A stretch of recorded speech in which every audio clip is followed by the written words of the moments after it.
अस्सलाम वालेकुम दोस्तों, मेरा नाम है परवेज़ और आप देख रहे हैं राज गल्फ न्यूज़। दोस्तों आज की वीडियो में हम कुवैत की कुछ ख़ास और अहम खबरें जो हैं वो आपके साथ शेयर करने वाले हैं। दोस्तों आज की खबरें बहुत ही ज़्यादा अहम है, तो अगर आप कुवैत में रहते हैं और कुवैत की हालात से बाखबर रहना चाहते हैं तो इस वीडियो को आप शुरू से लेकर आखिर तक ज़रूर देखें। दोस्तों जैसा कि मैंने 2 दिन पहले एक अपडेट आपके साथ शेयर किया था, जिसमें मैंने आप सभी को बताया था कि डोमेस्टिक वर्कर यानी कि जो घरेलू वर्कर हैं वो अपने मुल्क जाने से पहले उनको यानी जहाँ पर वो रहते हैं उस इलाके के जो पुलिस स्टेशन होगा वहाँ से उनको एक लेटर लेना पड़ेगा, जिस पर कि पुलिस का साइन भी होना चाहिए। दोस्तों उसमें मेरे उस यानी कि वीडियो में मेरे बहुत सारे कमेंट आए थे, जिसमें ज़्यादातर लोगों ने यही पूछा था कि भाई ये लागू कब से हो रहा है, ये लागू हो गया है नहीं हुआ है। दोस्तों आप सभी पता चले कि ये अभी फ़िलहाल लागू नहीं हुआ है। ये वजारत दाखिला जो है इस बारे में सोच रही है, तो बहुत ही जल्दी ये लागू कर दिया जाएगा। तो जैसे ही लागू किया जाएगा तो इंशाल्लाह हम आपके साथ बता देंगे। तो फिलहाल अभी जो इंसान घर जाना चाहता है उसको ये चीज़ की ज़रूरत नहीं पड़ेगी, लेकिन जब ये लागू हो जाएगा तो उसके बाद फिर आपको इसकी ज़रूरत पड़ेगी।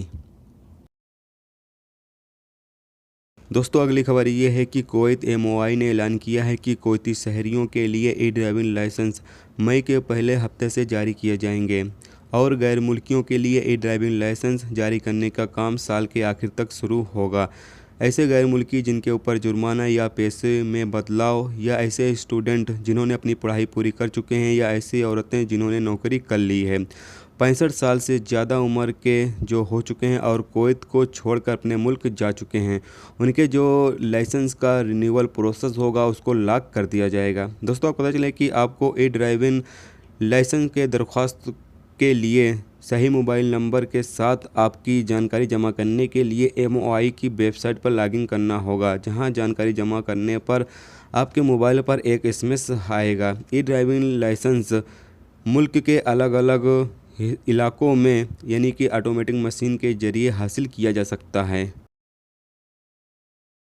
दोस्तों अगली खबर ये है कि Kuwait ministry of public worker ने 2000 ऐसे वर्करों के तनख्वाहों को सस्पेंडेड कर दिया है जिन्होंने अपना फिंगरप्रिंट नहीं दिया था। दोस्तों जैसा कि मैंने आप सभी को 3 महीने पहले ही ये चीज़ बता चुका हूँ कि कुवैत में सरकारी जगहों पर काम करने वाले लोग जो हैं उनको हर हाल में अपना फिंगरप्रिंट देना ही होगा। जो सरकारी जगहों पे काम करने वाले लोग हैं, अगर वो यानी अपना फिंगरप्रिंट नहीं देते हैं या फिर ड्यूटी शुरू हो जाती है उसके बाद जाके फिंगरप्रिंट देते हैं तो वो फिर नहीं लिखा जाएगा। तो जो सरकारी जगहों पे काम करने वाले लोग हैं वो चाहे कुवैती शहरी हों या फिर गैर मुल्की हों, दोनों को ही अपना फिंगरप्रिंट जो है वो देना होगा। अगर वो फिंगरप्रिंट नहीं देते हैं तो उनकी जो ड्यूटी है वो नहीं लिखी जाएगी, और दूसरी प्रॉब्लम ये होगी कि उनको सैलरी भी नहीं दी जाएगी। तो यहाँ पर दोस्तों आपको पता चले कि 2000 ऐसे वर्कर हैं जिनकी सैलरी जो है रोक दी गई है, जिन्होंने अपना फिंगरप्रिंट नहीं दिया है। तो दोस्तों अगर आप सरकारी जगहों पर काम करते हैं तो आप इस चीज़ का ख्याल ज़रूर रखें कि आप अपनी ड्यूटी से पहले फ़िंगरप्रिंट ज़रूर दें। अगर आप फ़िंगरप्रिंट नहीं देते हैं तो फिर आपकी जो सैलरी है वो मिलने में आपको मुश्किल हो सकती है। तो दोस्तों ये थी आज की कुवैत की 2 ख़ास खबरें जो आपके साथ शेयर की गई। उम्मीद करता हूँ दोस्तों ये वीडियो आपको पसंद आई होगी।